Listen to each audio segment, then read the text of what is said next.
Mesdames et messieurs, veuillez accueillir David Ourdelli.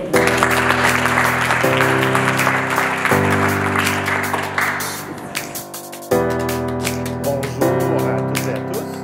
Ça fait plaisir d'être ici aujourd'hui. On a tous, à un moment donné, que ce soit une organisation, une entreprise, à interagir avec l'État, que ce soit au niveau municipal, au niveau provincial, au niveau fédéral. Et il y a plusieurs types de relations qu'on peut avoir. Ça peut être une question d'obtenir des autorisations, obtenir du financement.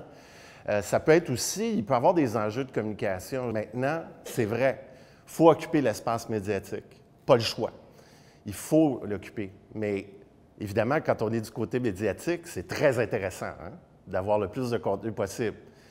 Quand on est de l'autre côté, par exemple, c'est une chose d'ouvrir sa bouche, mais il faut savoir quoi dire aussi. Et comment le dire, et quand le dire. Et ça, c'est important.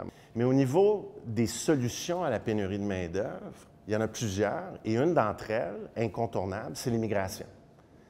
Il y a plusieurs autres types de solutions, mais il faut faire face au fait que l'immigration en est une des solutions.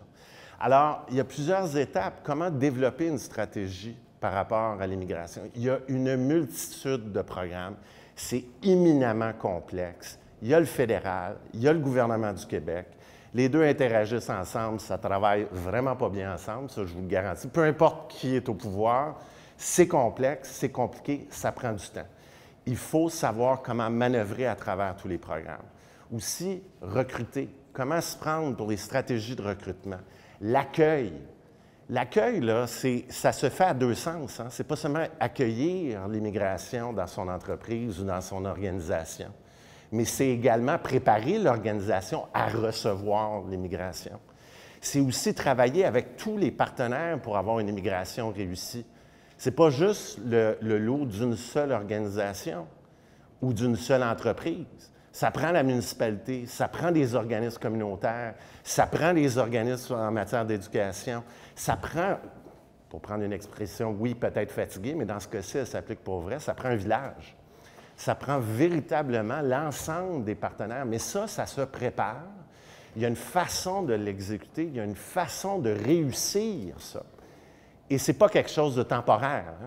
La pénurie de main-d'œuvre, vous voyez les statistiques, je ne vous apprendrai rien. Ce n'est pas une affaire d'un an ou deux. C'est notre lot pendant les 10, 15, 20 prochaines années.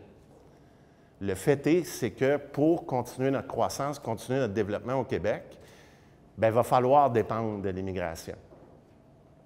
Et donc, c'est quelque chose qu'il faut développer, puis on n'a pas toujours les réflexes, c'est normal. Ce n'est pas un muscle qu'on a développé très souvent au cours des dernières années. Alors, il faut le développer, il faut apprendre comment le faire. J'ai moi-même été l'auteur du règlement sur l'immigration quand j'étais ministre de l'Immigration, règlement qui est encore en grande partie intact aujourd'hui, mais qui a évolué quand même. Et j'ai fait aussi beaucoup de travail avec le gouvernement fédéral. Puis ça, au niveau des relations gouvernementales également, dépendant de votre situation, il y a des façons d'échanger, que ce soit avec les fonctionnaires, que ce soit avec le politique. Il y a une façon d'utiliser aussi les médias. C'est à deux sens aussi. Pas seulement les médias qui vous appellent des fois. Le fait est, c'est que des fois, nous, on peut appeler les médias, puis on peut se servir des médias pour faire avancer notre agenda, faire avancer nos messages, et parfois même mettre une pression positive sur le politique. Et ça, c'est important d'avoir cette corde-là à son arc également. On est tous aux prises avec des enjeux environnementaux différents, notamment le syndrome de « pas dans ma cour ». Et ça, vous pouvez le mettre à n'importe quelle sauce, mais encore une fois, la question d'acceptabilité sociale est très importante et très présente aujourd'hui.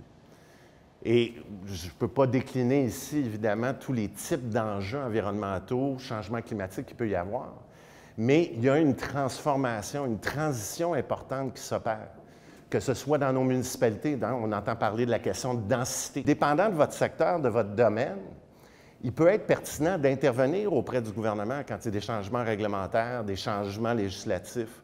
Ça veut dire des commissions parlementaires parfois. Des fois, ça peut peut-être valoir la peine d'intervenir auprès des gouvernements. Ça peut peut-être aussi valoir la peine de rassembler, de travailler soit avec votre association, si vous êtes déjà une association, de mobiliser vos membres pour justement monter une stratégie de relations gouvernementales auprès des gouvernements avant même que la réglementation ou la législation soit adoptée.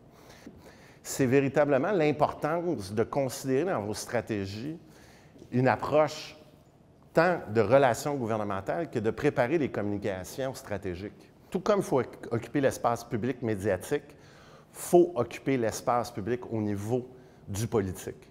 Il faut parler aux municipalités, il faut développer ce réflexe-là, il faut parler également au gouvernement du Québec, il faut également parler au gouvernement fédéral, parce que c'est comme ça que les choses changent, véritablement. Et vous en faites peut-être déjà, mais on est vraiment rendu à un autre niveau, là. Tout comme les communications ont beaucoup évolué au cours des dernières années, le travail, et moi je l'ai vu moi-même quand j'étais ministre, et c'est ce que je fais maintenant depuis bientôt 4 ans, j'aide des entreprises, des organisations à justement faire valoir leur point de vue, et ça fonctionne.